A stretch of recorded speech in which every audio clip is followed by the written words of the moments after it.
Ռուսաստանի Պետդումայի նախագահն եթե չեմ սխալվում հայտարարություններ հնչեցրելու, այսպես էր ասել, հենց այդ տերմինը օգտագործել էր ցինիկաբար, իր խոսքերն է մեջբերում, ասում է Հայաստանը ցինիկաբար օգտվում է ԵԱՏՄ-ի այդպես առավելություններից, այդ միջոցներից, բայց միևնույն ժամանակ ԵՄ դեպի այսպես քայլեր անում, ասում է ավելի լավ է իրենք մեր հետ անկեղծ լինեն։ Սրա վերաբերյալ ինչ կարող եք ասել եւ քանի որ արդեն Նիկոլ Փաշինյանն էլ, հենց կառավարության ծրագիր ներկայացնելիս ասաց, որ առաջիկան պատրաստվում է, ինչ որ ժամկետներ կան, հստակ երբ է դիմումը պատրաստվում։ Անկեղծի մասով մենք չափազանց անկեղծ ենք եւ մենք միշտ ենք անկեղծ եղել, մենք չէ որ որևէ բան ենք անում Ռուսաստանի Դաշնության հետ հարաբերությունները վատթարացնելու համար, հակառակը մենք ամեն ինչ արել ենք եւ շարունակում ենք անել նորմալ բարիդրացիական բարեկամական հարաբերություններ ունենալու համար այս կոնտեքստում ես կարծում եմ, որ հայկական տնտեսվարողների դեմ կիրառվող անարդարացի եւ անտեղի սահմանափակումները չեն համապատասխանում ոչ Հայաստան-Ռուսաստան հարաբերությունների ոգուն, ոչ էլ առավել եւս Եվրասիական տնտեսական միության կանոններին, որովհետեւ ես ուզում եմ հիշեցնել, որ Եվրասիական տնտեսական միության գոյության ամբողջ իմաստը ապրանքների ազատ շարժն է եւ անմաքս։ Իսկ այստեղ մենք գործ չունենք ազատության հետ առնվազն դե ֆակտո։ Ինչ վերաբերում է Եվրամիության անդամակցության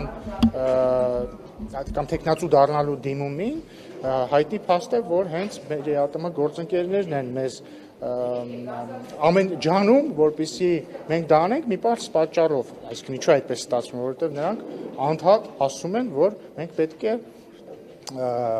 պետք է հանրաքվե անցկացնենք, իսկ հանրաքվե անցկացնել Եվրամիության անդամակցության հարցի վերաբերյալ հնարավոր է միայն, երբ որ այդ հարցը ձևակերպված լինի եւ այդ հարցից բխող հանգամանքները հայտնի լինեն, այսինքն հնարավոր չի ուղղակի հանրաքվե անել։ Ուզում եք դառնանք Եվրամիության անդամ, եթե դրան հարակից գործողությունները արված չեն։ Դրա համար հանրաքվեն հնարավոր կլինի անցկացնել միայն այն բանից հետո, երբ մենք դիմենք Եվրամիության անդամակցության համար, ստանանք համապատասխան արձագանք, ստանանք համապատասխան դրական արձագանք, ստանանք համապատասխան ավելի հստակություն քայլերի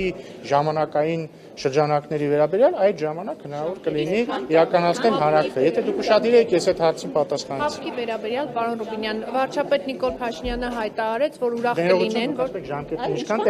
այ հենց հաշվի առնելով, որ այդ հարցի պատասխանը դեռ չկա, դրա համար հիմա հնարավոր չի անել հանրաքվե։